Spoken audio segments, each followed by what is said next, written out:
Como que nós vamos viver o evangelho de perdão que Jesus nos ensinou sem morte para nós mesmos? É justamente por não viver esse evangelho onde morre para si, mas buscar só o prazer, que a maioria dos crentes está que diz, não consigo viver isso. E sabe o que é o pior? Eles acham que viver isso é perda.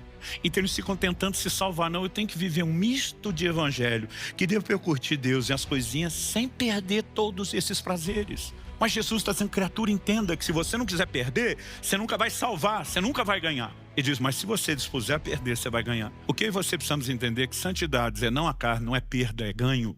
Título da mensagem: Morto vivo ou vivo morto. Então vamos lá, Apocalipse capítulo 3, do verso 1 até o verso 6. O texto diz assim, ao anjo da igreja em Sardes escreva, essas coisas diz aquele que tem os 7 Espíritos de Deus e as 7 estrelas. Conheço as obras que você realiza, que você tem fama de estar vivo, mas está morto.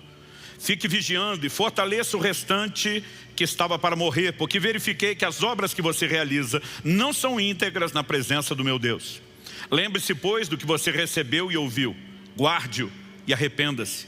Se você não vigiar, virei como ladrão, e você de modo nenhum saberá em que hora virei contra você. Mas você tem aí em Sardes umas poucas pessoas que não contaminaram as suas vestes. Elas andarão comigo vestidas de branco, pois são dignas. O vencedor será assim vestido de branco, e de modo nenhum apagarei o seu nome do livro da vida. Pelo contrário, confessarei o seu nome diante de meu Pai e diante dos seus anjos. Quem tem ouvidos, ouça o que o Espírito diz às igrejas.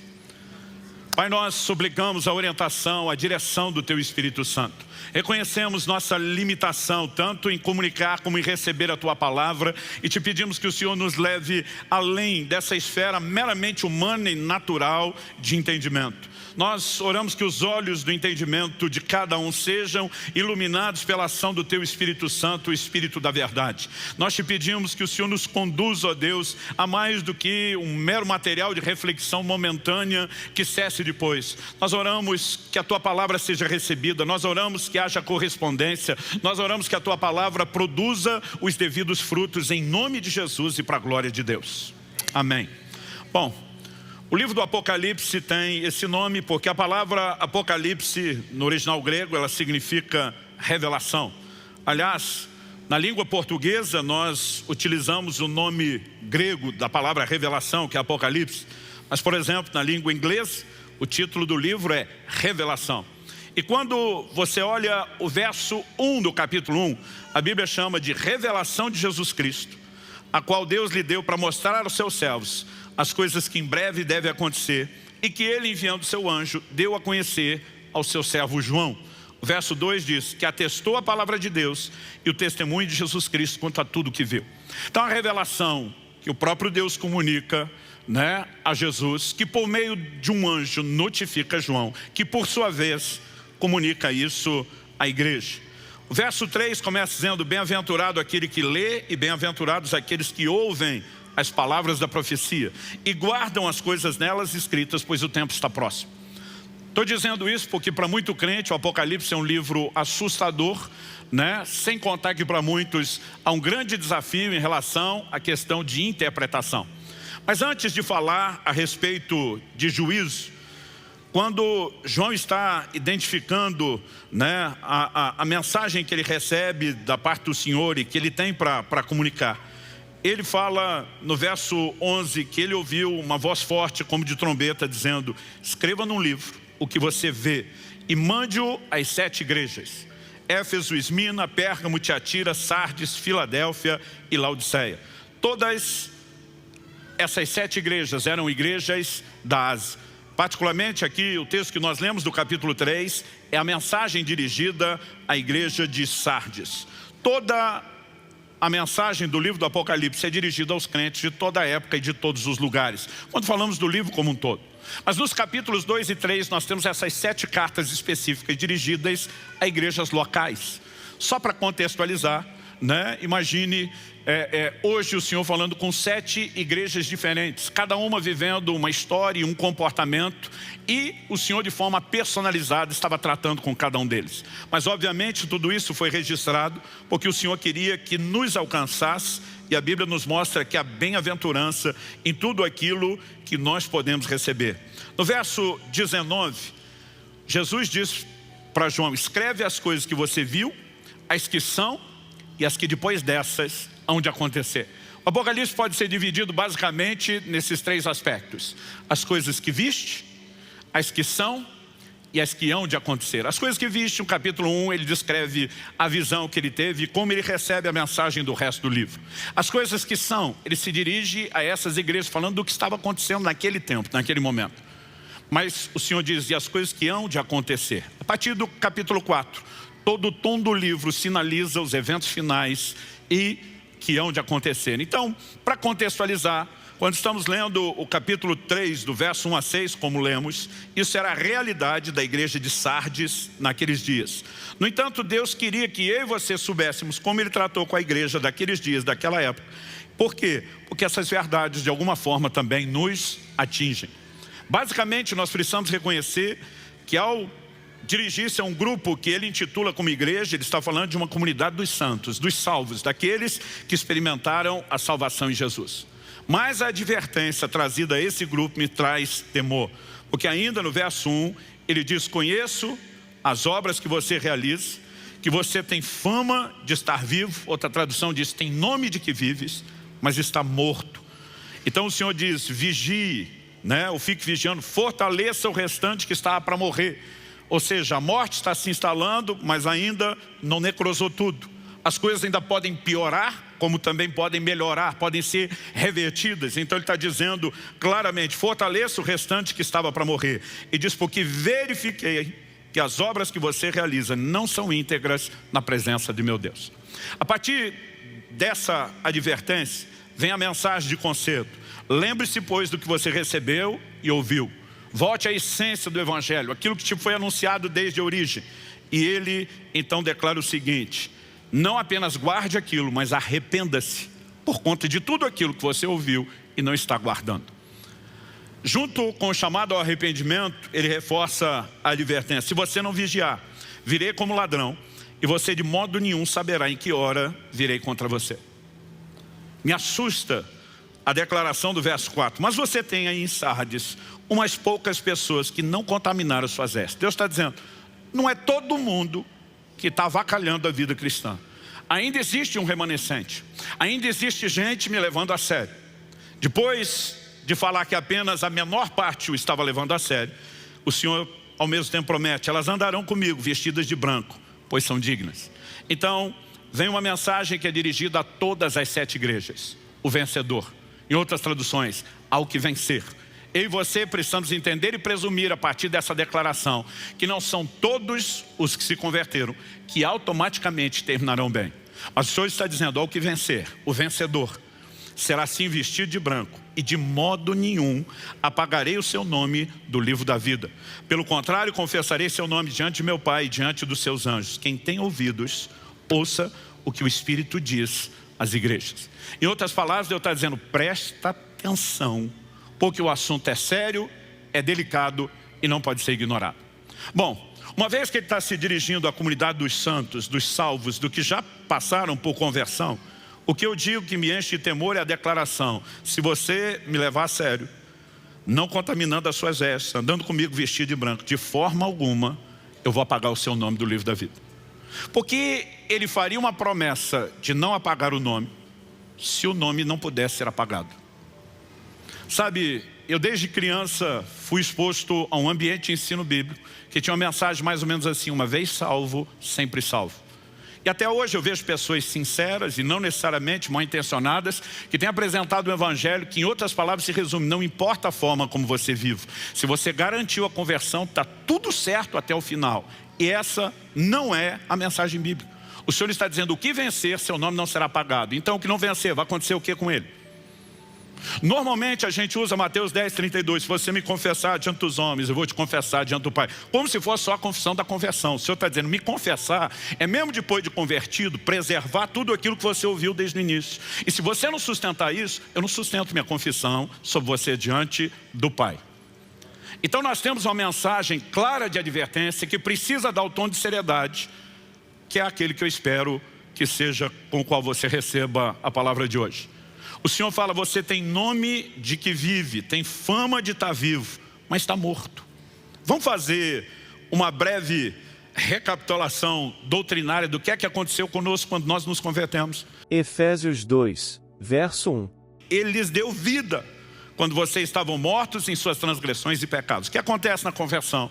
A gente sai de um estado de morte espiritual e a gente é vivificado. Nos versos 4 a 6 de Efésios 2, a Escritura continua e pontua, mas Deus, sendo rico em misericórdia, por causa do seu grande amor com que nos amou, estando nós mortos em nossas transgressões, nos deu vida juntamente com Cristo, pela graça vocês são salvos, e juntamente com Ele nos ressuscitou, e com Ele nos fez assentar nas regiões celestiais em Cristo Jesus. Ele nos deu vida, Ele nos ressuscitou, porque a nossa condição antes da conversão era de morte espiritual. O que Ele proporcionou? Vida.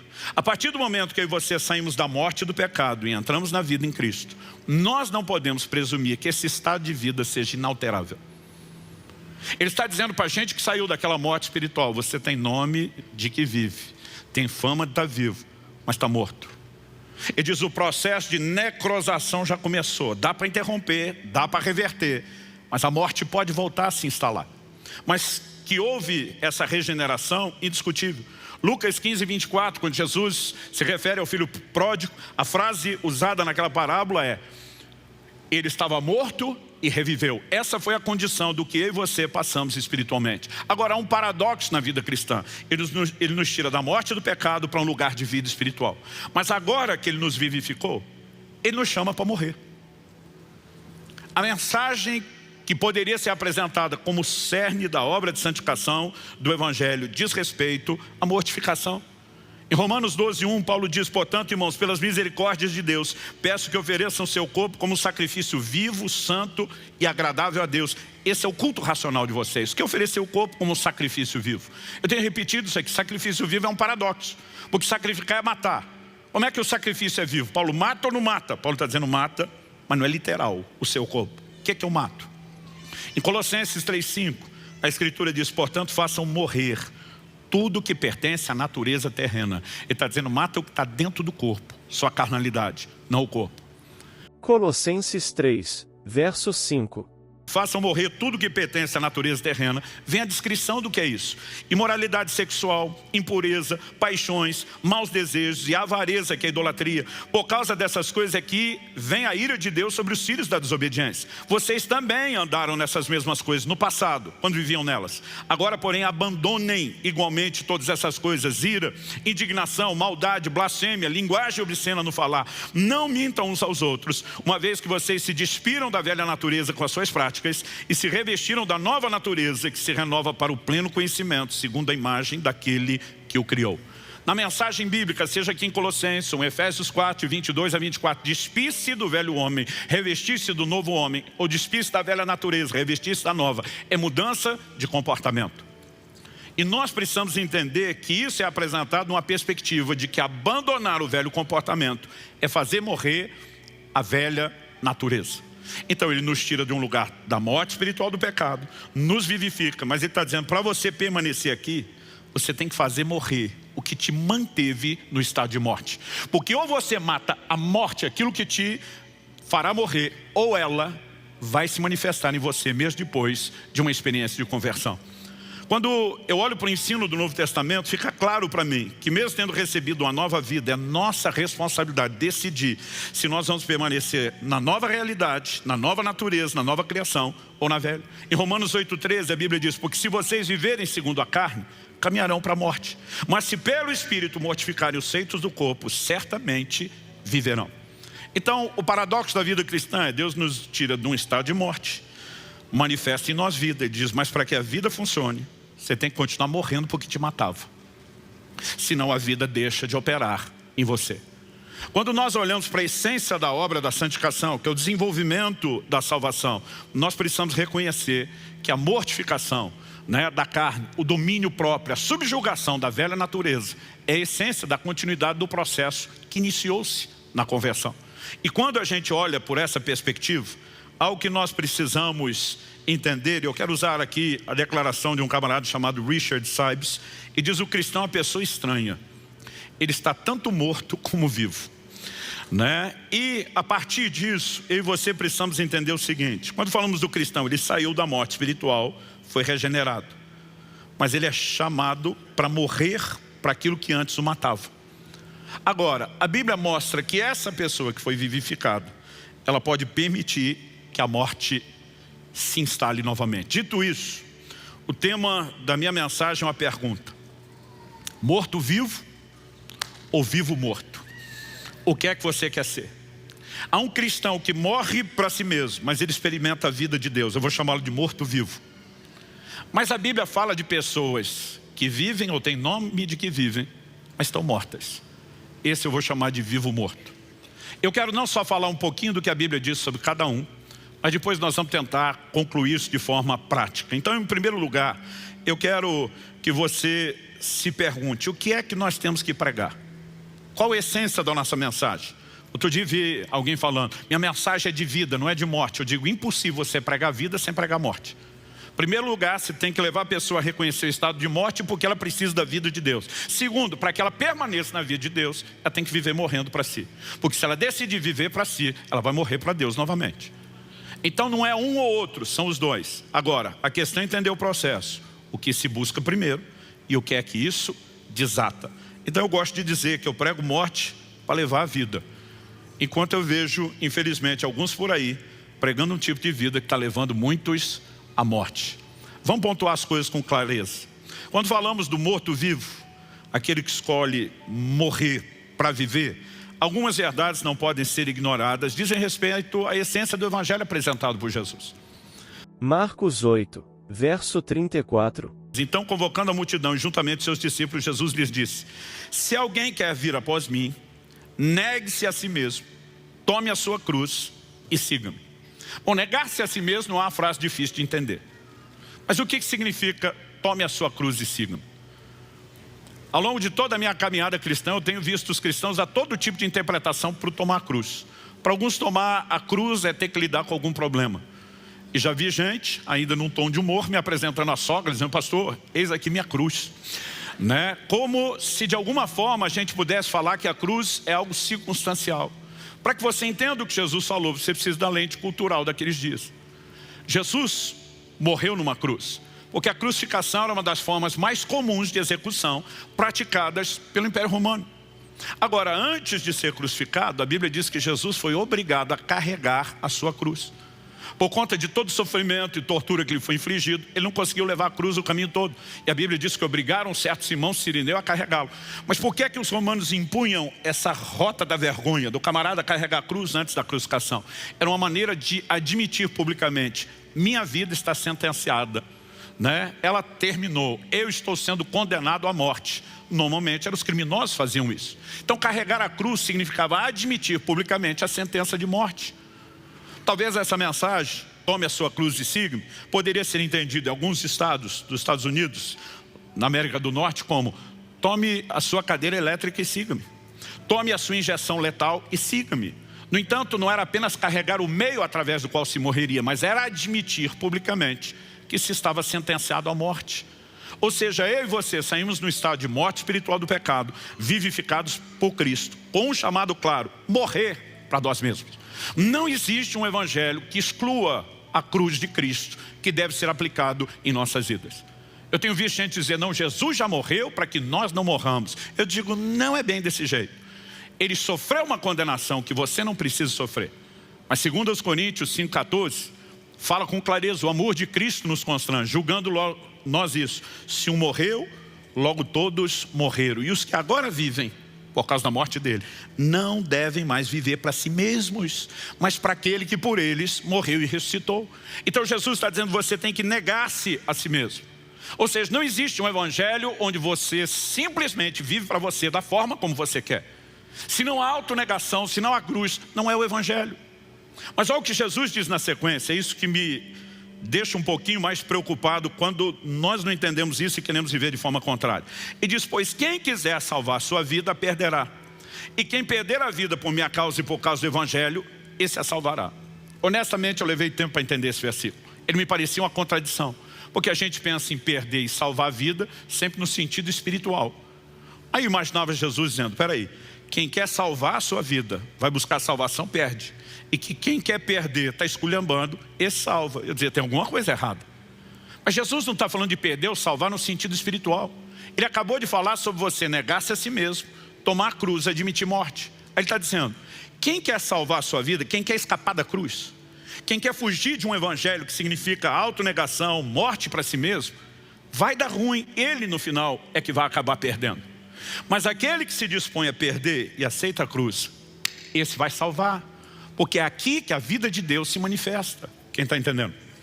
Jesus fala a mesma coisa usando uma outra ilustração. João 12, verso 24. Jesus diz, em verdade eu lhes digo, se o grão de trigo caindo na terra não morrer, fica ele só. Mas se morrer, produz muito fruto. O que Jesus está falando aqui, Paulo explica em 1 Coríntios 15:36, ele diz, o que você semeia não nasce primeiro, não morrer, é vida que nasce da morte. Mas depois de Jesus falar que se o grão de trigo não morrer, fica só, mas se morrer é que vem a manifestação da vida, ele diz no verso 25 de João 12, quem ama a sua vida, perde-a. Mas aquele que odeia ou aborrece sua vida nesse mundo, irá preservá-la para a vida eterna. Aqui Jesus está falando a mesma coisa do Evangelho de Marcos. Mas ele fala, a disposição de perder aqui, garante ganhar por toda a eternidade. Ou seja, ele está falando sobre a vida que nasce da morte. De se tentar salvar e não quiser morrer, vai perder. Mas se dispuser a morrer, vai salvar, vai ganhar com isso. E esse foi o Evangelho apresentado e proposto por Nosso Senhor. Essa foi a mensagem que os apóstolos nos pregaram. Gálatas 2, 19. Paulo dizendo, porque eu, mediante a própria lei, morri para a lei, a fim de viver para Deus. Estou crucificado com Cristo. Logo já não sou eu quem vive, mas Cristo vive em mim.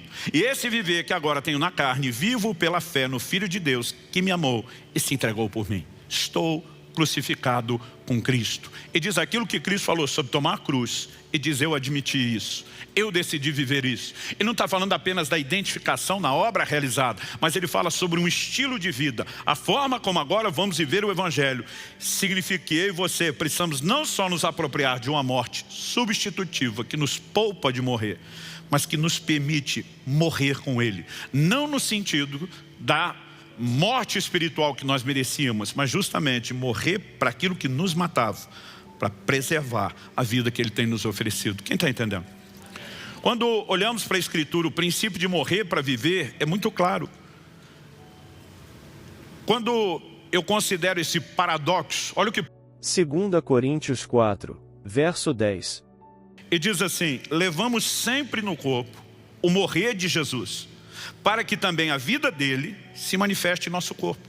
Ele não está falando de uma morte literal, mas ele está dizendo, nós precisamos trazer o morrer de Jesus para a vida dele se manifestar em nós. Aí ele continua, ele diz assim, porque nós que vivemos, somos sempre entregues à morte por causa de Jesus, para que também a vida de Jesus se manifeste em nossa carne mortal. Sempre entregue à morte, ele não está falando da morte física, porque essa não dá para ser entregue a ela sempre. Agora, se existe um morrer diário para a nossa carne, para nós mesmos, ele diz, nós estamos sempre entregues a isso. Com qual propósito? Para que a vida de Jesus se manifeste em nós. Não existe como eu e você possamos de fato viver a plenitude do que Deus tem para nós, com um pacote completo de vida, sem uma decisão de morrer para nós mesmos. E nós precisamos escolher ser o morto-vivo, aquele que morre para viver. Porque tem muita gente decidindo viver para si mesmo, sem perceber que dessa forma ele está escolhendo morrer, voltar para o lugar de onde saiu. Há uma figura que me chama muita atenção no Velho Testamento, é quando Gideão lidera aquela tropa dos 300 homens escolhidos com os quais Deus o direciona. Ele tem uma estratégia interessante. Todos eles iriam carregar uma espada e um vaso. Dentro do vaso havia uma lâmpada, havia uma tocha. É evidente que ela estava dentro do vaso e ela ficava escondida, e que na hora certa, quando os vasos fossem quebrados, elas iam aparecer de repente na escuridão. Muitos ficam discutindo a razão disso. Dizem que, na verdade, Gideão deu um blefe, porque normalmente eram líderes de tropas que tinham as suas tochas, e que ele vendeu a imagem de que eram 300 tropas e não 300 pessoas. Mas a Bíblia fala de uma intervenção espiritual. Não fala de algo que era mero golpe natural. Mas independente dessa visão a ser discutida, eu gosto de pensar nessa figura a lente do que Paulo nos ensina em 2 Coríntios. No mesmo capítulo 4, agora há pouco eu li os versos 10 e 11 para falar do morrer de Jesus no nosso corpo, se manifestando para que a vida dele apareça. No verso 7 de 2 Coríntios 4, um pouquinho antes, Paulo diz assim: temos, porém, esse tesouro em vasos de barro, para que se veja que a excelência do poder provém de Deus e não de nós. A Bíblia fala de nós como um vaso de barro. A excelência é o que está dentro, é a vida de Deus. E a única forma dessa vida se manifestar é quando nós quebramos o vaso. Há uma vida de quebrantamento, há uma vida de autonegação, há uma vida de morte para si mesmo, que ela não pode ser ignorada. O Evangelho nos proporciona bênçãos? Sim. Deus tem um pacote desde a criação que apresenta para o homem deleites que Ele quer que a gente usufrua? Sim, eu não estou tentando negar isso. Mas de alguma forma o Evangelho moderno tem se tornado cada vez mais antropocêntrico, colocando o homem no centro de tudo. Ele tem vivido para proclamar uma mensagem de deleite. É quase como se a essência de viver aqui com Cristo é que a gente seja abençoado e tenha tudo para se divertir, menos o próprio Deus. Então eu não quero ir de forma alguma a extremos e dizer que Deus não quer te abençoar em questões naturais.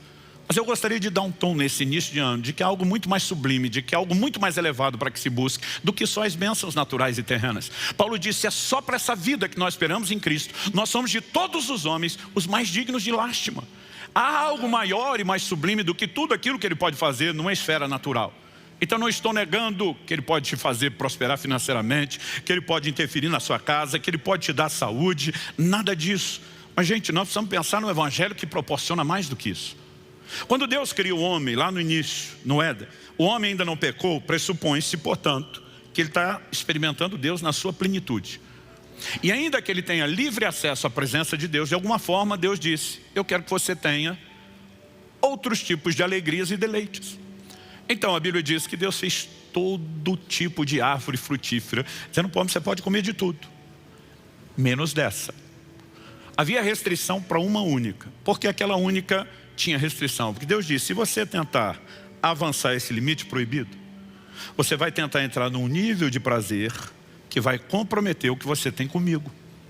Então, eu permito que você tenha outros prazeres, desde que eles não concorram comigo. Deus não se limitou apenas à comida.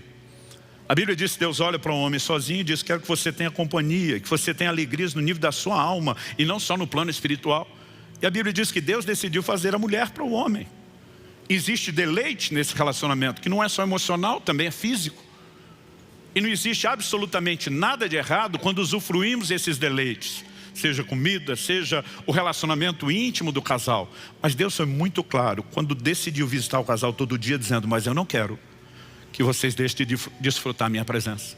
De alguma forma, nós estamos sendo expostos a um evangelho que exalta todos os outros deleites e cada vez menos diminui o deleite da presença de Deus, que só pode ser vivida quando decidimos negar algumas coisas que não são nem proibidas, que são até mesmo listas e permitidas, mas a gente toma uma decisão, não vou viver só disso, porque tem algo maior. Quem está entendendo?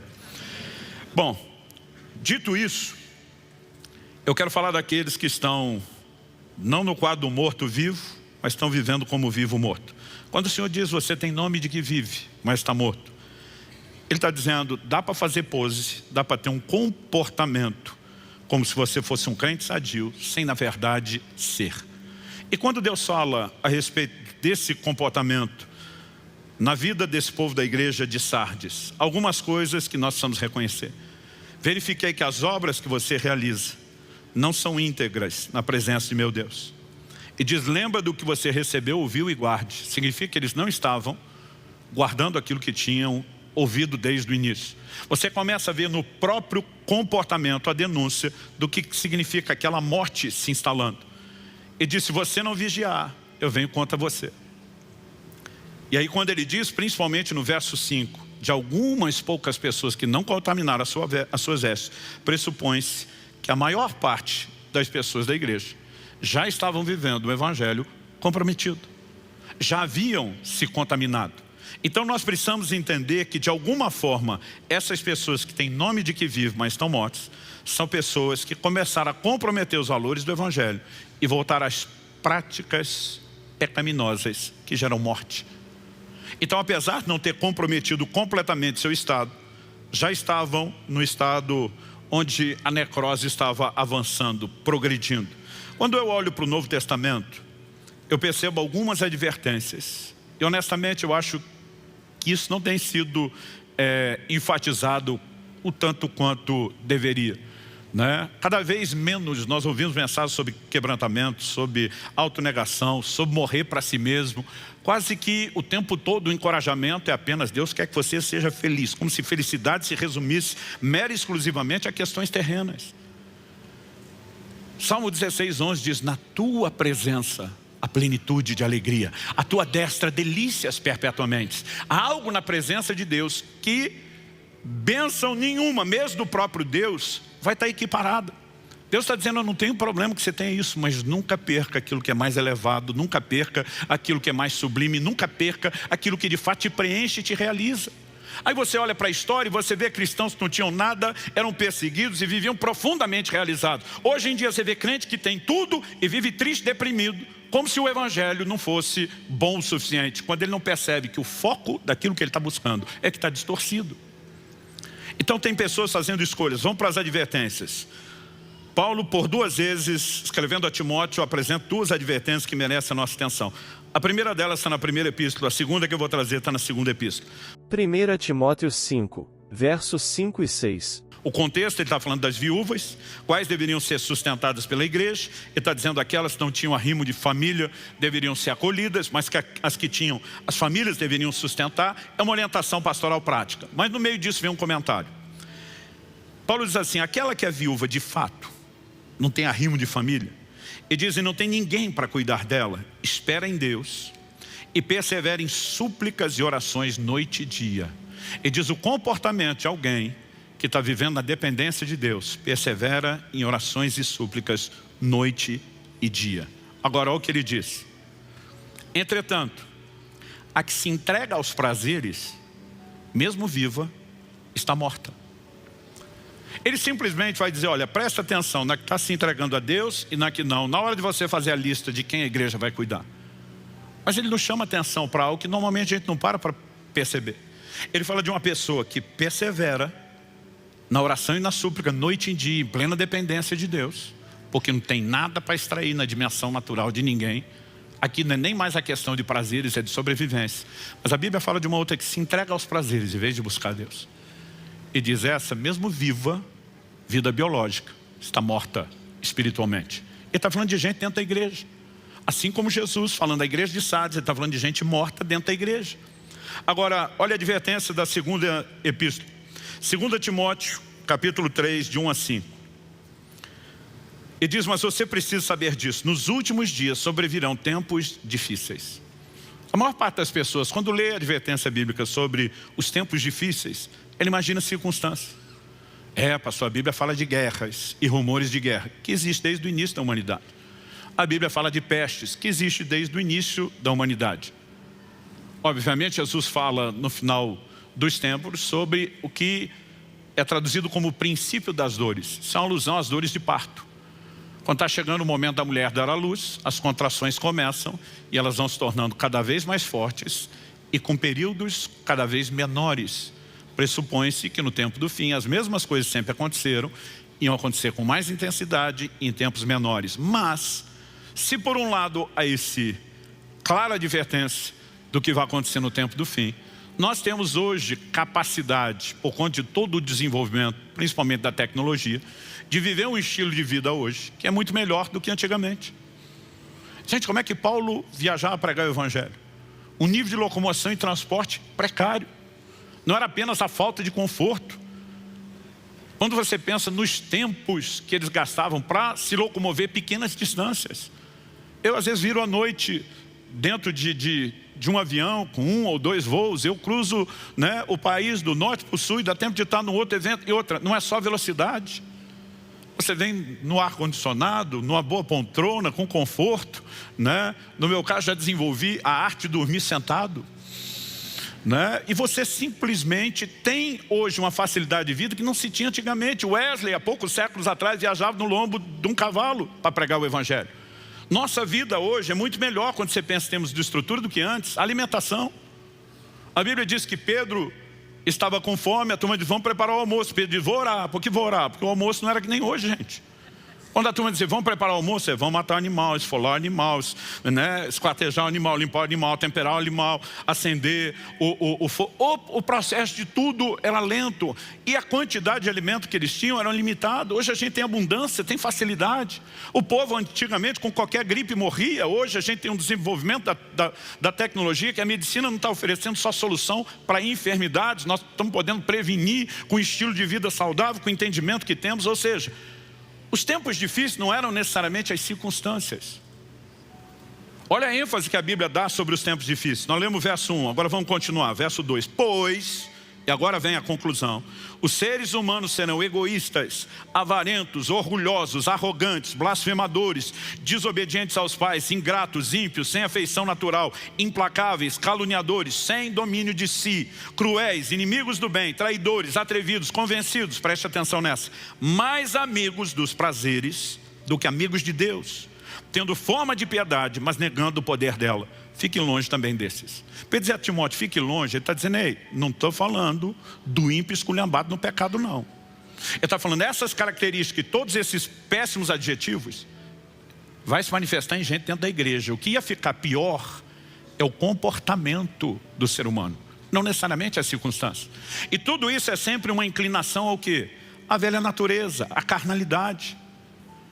E interessante que uma das características dadas aqui é, serão mais amigos dos prazeres do que amigos de Deus. Não significa que todo tipo de prazer seja errado, ilícito ou pecaminoso. Mas essa paixão absurda, essa entrega o tempo todo por aquilo que é prazeroso no nível carnal, tem nos custado mais do que a gente imagina, tem impedido a transformação. Enquanto a humanidade segue avançando, evoluindo num monte de coisa, o comportamento piora. Alguns dizem, não, os bárbaros de antigamente não tinham educação. Nós temos como nunca houve, o comportamento humano segue piorando. Porque o que o homem precisa para viver transformação é morrer para si e viver para Deus. Mas quando o evangelho começa a manter só a aparência de piedade, vamos ter cara de crente, linguajar de crente, mas nega a essência da piedade, que é a morte para si mesmo, a tragédia está estabelecida. Agora, quando você pensa a frase, mais amigos dos prazeres do que de Deus, eu repito o que eu falei antes, Deus não está em momento algum dizendo que nós não podemos ter prazeres. O problema é que quando a pessoa quer estar mais para cá do que para lá. Mais amigos dos prazeres do que de Deus. Então o camarada consegue passar horas maratonando seriado. Mas não é importante tirar horas de oração. Ele consegue passar horas se divertindo, mas não consegue gastar horas na palavra de Deus. É importante unir e festejar, e gente, vai chegando o fim do ano, a gente tem desculpa a comer, comer, comer e comer cada vez mais. Mas a arte bíblica do jejum vem se tornando cada vez mais ignorada e esquecida.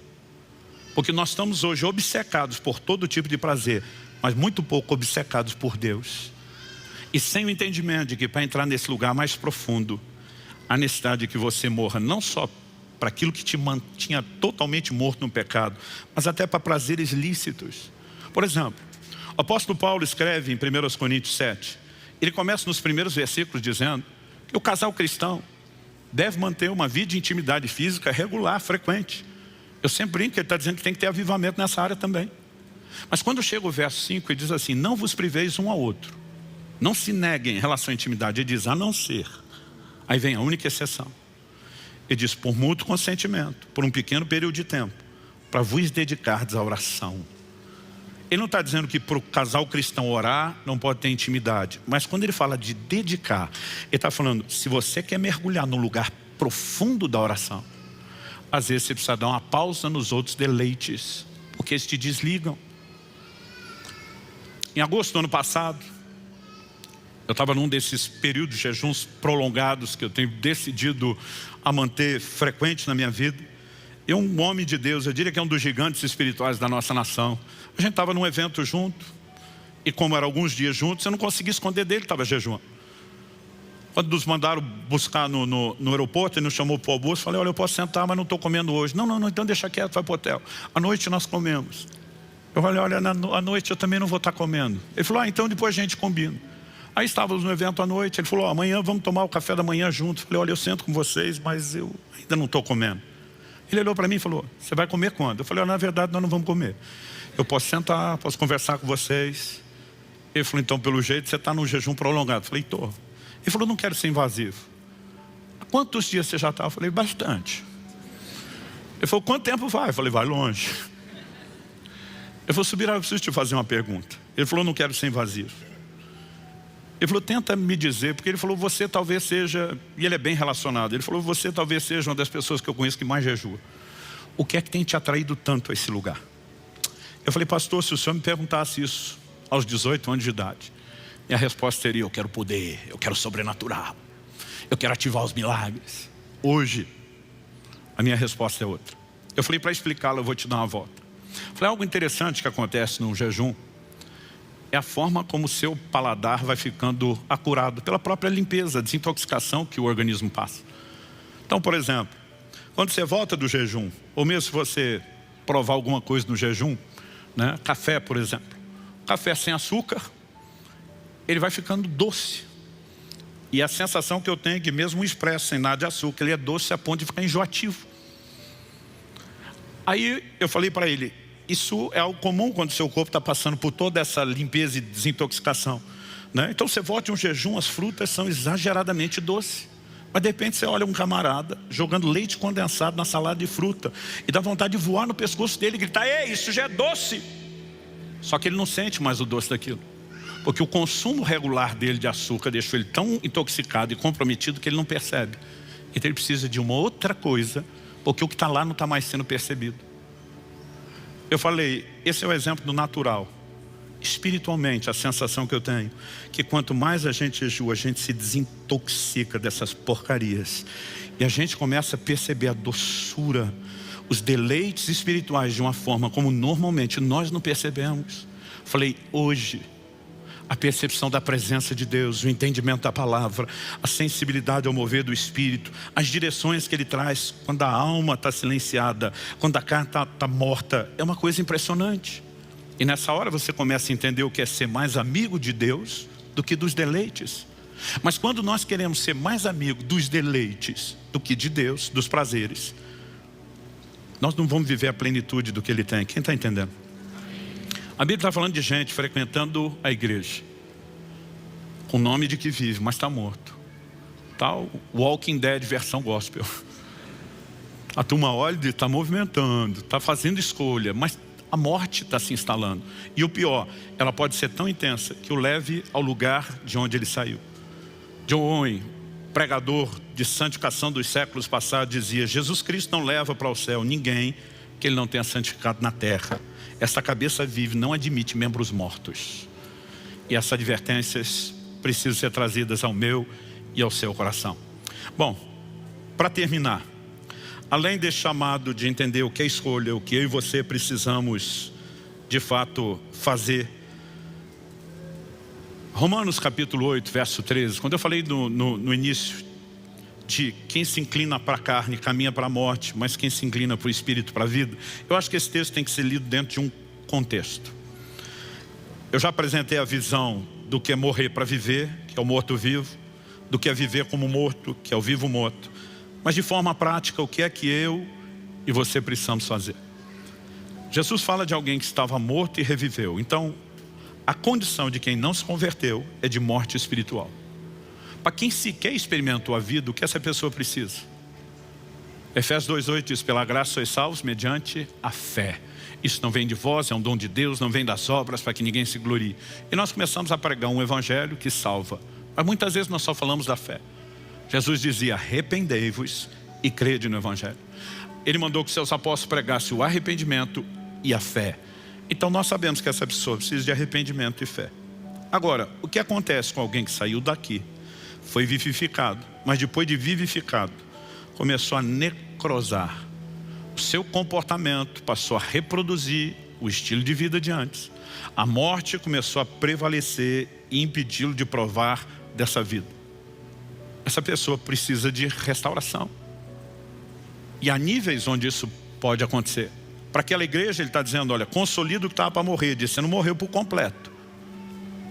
A necrose está avançando, está progredindo. Você pode não só fazer pará-la de avançar, mas você pode reverter o quadro. Como? Ele diz, arrependa-se.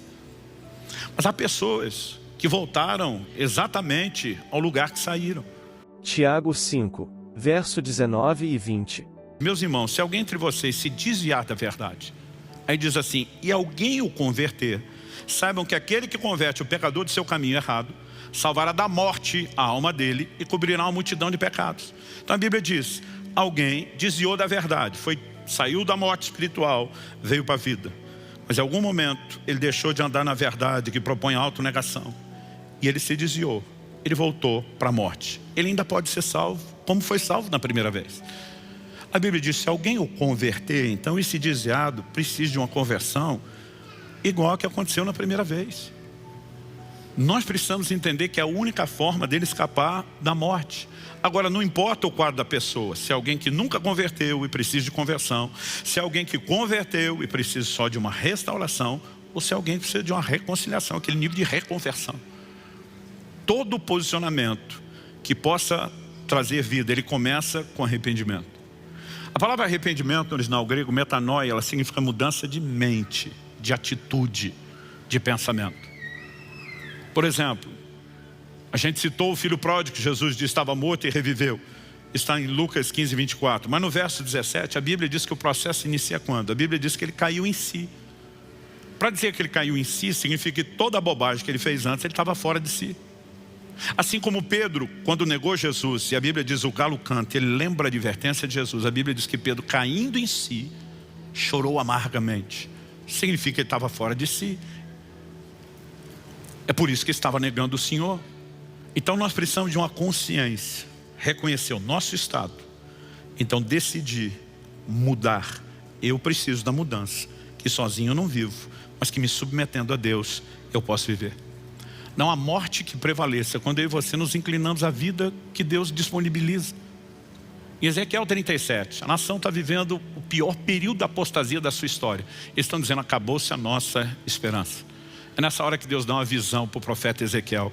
Tem uma mensagem sólida de esperança para comunicar a nação. Deus mostra um vale de ossos secos. Não era só um cemitério. Aqueles ossos estavam todos misturados, espalhados, sequíssimos. Aí Deus pergunta para o profeta, podem esses ossos voltar a viver? E o profeta gentilmente diz para Deus, tu sabes. Tipo assim, me arrisco a falar nada. O Senhor sabe tudo, eu não sei de nada. Mas o que ele está dizendo nas entrelinhas, não boto fé nisso não. Não boto minha mão no fogo por isso. Só como é que isso vai voltar a viver? Mas aí Deus começa a dizer para eles, profetiza sobre os ossos. Começa a dizer, vento que vem dos quatro cantos, sopra sobre esses ossos. E aí nós temos uma cena linda, extraordinária, de como aqueles ossos passam por um processo. Interessante esse processo, acho que ele nos ensina muito. A Bíblia diz que cada osso começa a juntar o seu osso, há uma ordem, né? Há uma estrutura, começa a aparecer tendões, ligamentos que vão manter, a carne começa a preenchê-los, a pele se estende, mas a Bíblia diz que depois se levanta um exército poderoso quando a vida é soprada. Agora, para que houvesse toda aquela vida, eles dependiam de um sopro externo, de algo que viesse de fora.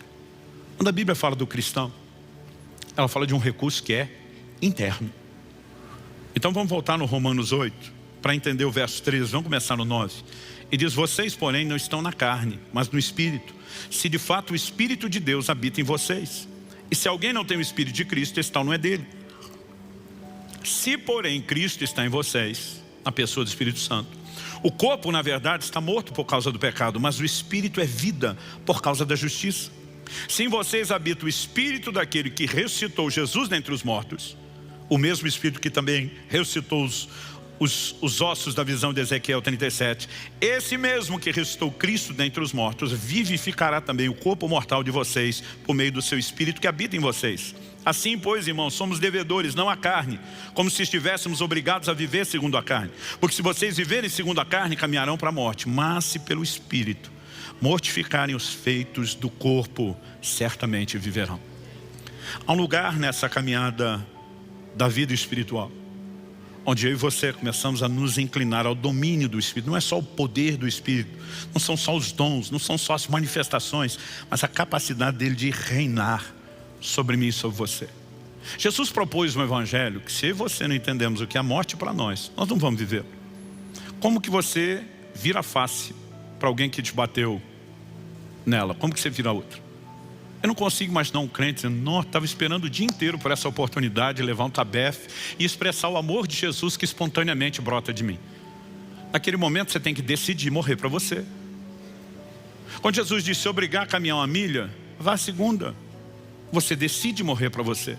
E disse: se alguém quiser tomar a sua capa, entrega junto à túnica. Imagina que a capa é o casaco. Eles só estão querendo levar a parte de cima. Entrega o resto. Como que nós vamos viver o evangelho de perdão que Jesus nos ensinou sem morte para nós mesmos? É justamente por não viver esse evangelho onde morre para si, mas buscar só o prazer, que a maioria dos crentes está, que diz: não consigo viver isso. E sabe o que é o pior? Eles acham que viver isso é perda. Então eles ficam tentando se salvar. Não, eu tenho que viver um misto de evangelho, que devo eu curtir Deus e as coisinhas sem perder todos esses prazeres. Mas Jesus está dizendo: criatura, entenda que se você não quiser perder, você nunca vai salvar, você nunca vai ganhar. E diz: mas se você dispuser a perder, você vai ganhar. O que você precisamos entender? Que santidade é não a carne, não é perda, é ganho. O que você precisamos entender? Que entrar no lugar de perda não é perda, é ganho. Na cabeça de alguns crentes, perdoar é perder.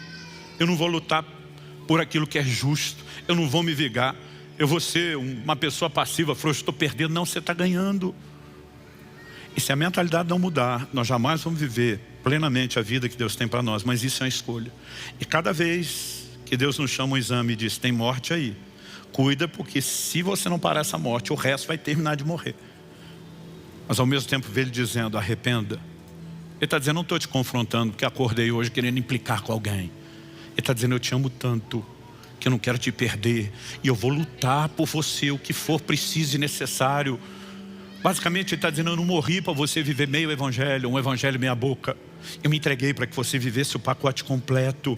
Então você precisa entender a resposta completa para viver as consequências plenas que o evangelho pode proporcionar. Então ele está dizendo: se você está se perdendo, arrependa, arrependa e decida viver da forma correta. Pastor, eu acho que o necrosé inteiro. Se converta novamente e volte-se ao Senhor. Feche seus olhos por um instante. Eu gostaria que nós orássemos juntos.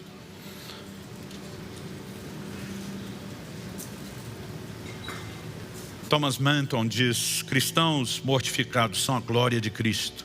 A mensagem da mortificação precisa ser resgatada. Mas eu e você precisamos entender que se busca dia a dia a um lugar de rendição, de entrega, da prática das disciplinas espirituais, onde a gente começa a sabotar a própria carne e dizer: você não vai ter tudo o que quer. Você vai ter aquilo que é lícito, nas devidas doses, sem que você me faça tornar-me mais amigo dos deleites, dos prazeres do que de Deus. Há uma escolha a ser feita. Essa escolha requer posicionamento, requer decisão. Talvez nessa manhã, ao examinar, se diga: pastor, eu não estou vendo sinais de morte na minha vida. Que pelo menos fique a advertência de que a qualquer hora, se você não cuidar, ela pode começar a se instalar novamente.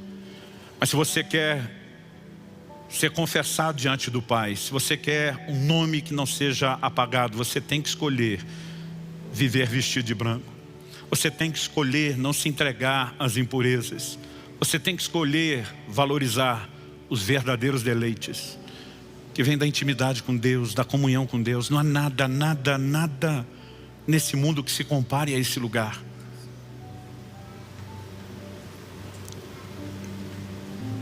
Olhe para dentro de si mesmo. Se você ainda não tomou a decisão de converter-se, entregar a Cristo, hoje é um excelente dia para você tomar a decisão mais importante da sua vida.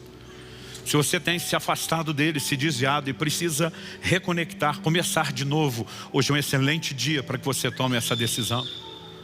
Mas eu não quero parecer que Deus está oferecendo ajuda somente a esses que não se converteram ou precisam recomeçar. Muitos de nós precisamos avaliar se não há morte sendo instalada em alguns níveis. E precisamos entender que nós podemos fortalecer o que estava para morrer. Nós podemos impedir que o processo avance. Nós podemos mudar isso. E a minha oração é que nesse momento emocional de resoluções do início de ano, você possa decidir talvez viver como nunca antes, mortificação, autonegação, mas entender aonde isso te leva, numa dimensão de prazeres em Deus extraordinários. Não apenas escapar da condenação do inferno, que é o lucro que Deus nos deu, a capacidade de desfrutar de quem Ele é algo maior do que nós temos mensurado ou percebido. Então eu quero que você fale com Deus do seu jeito, da sua maneira, se avalie, se questione. Sabe que há áreas da minha vida onde os prazeres, mesmo os lícitos e não só os ilícitos, estão sendo supervalorizados e ainda assim estão me roubando de algo. Algo do qual eu preciso me arrepender hoje. Pecados com os quais venho me tornando complacente, tolerante, passivo. Enquanto você se avalia e conversa com Deus, eu quero orar por você. Meu Deus, sua palavra foi anunciada, comunicada, mas nós precisamos de mais do que informação. Nós precisamos do auxílio do Senhor, nós precisamos da direção e da condução do Teu Espírito Santo. E nós clamamos isso nessa hora, não só para os que estão nessa reunião presencial, na vida de cada um daqueles que nos acompanham pela internet, seja essa transmissão ao vivo, ou até mesmo uma palavra gravada sendo assistida depois. Eu oro que o poder do Senhor os toque nesse momento. Eu oro que a Tua palavra fale e cale nos nossos corações. Eu oro por aquela aplicação personalizada que só o Senhor pode produzir. Eu oro pelo Teu toque, eu oro por uma liberação dos céus. Eu oro por despertamento. Nós não clamamos apenas por hoje, aqui e agora. Nós não clamamos apenas pelos efeitos ao longo da semana, enquanto refletimos na mensagem que ouvimos. Pai, nós oramos por um ano de dedicação singular, diferenciada ao Senhor. Nós oramos por um ano de rompimento e crescimento espiritual. Nós oramos por um tempo onde muito mais do que as bênçãos naturais, possamos viver a plenitude da comunhão, da intimidade e do relacionamento com o Senhor. E nós clamamos por isso em nome de Jesus. Estende a Tua mão, sopra Teu fôlego de vida e ajuda-nos, Senhor, a usar os recursos da ação do Teu Espírito dentro de cada um de nós. Nós clamamos em nome de Jesus e para a glória do Teu nome mesmo. Em nome de Jesus. Clique e veja mais vídeos como esse.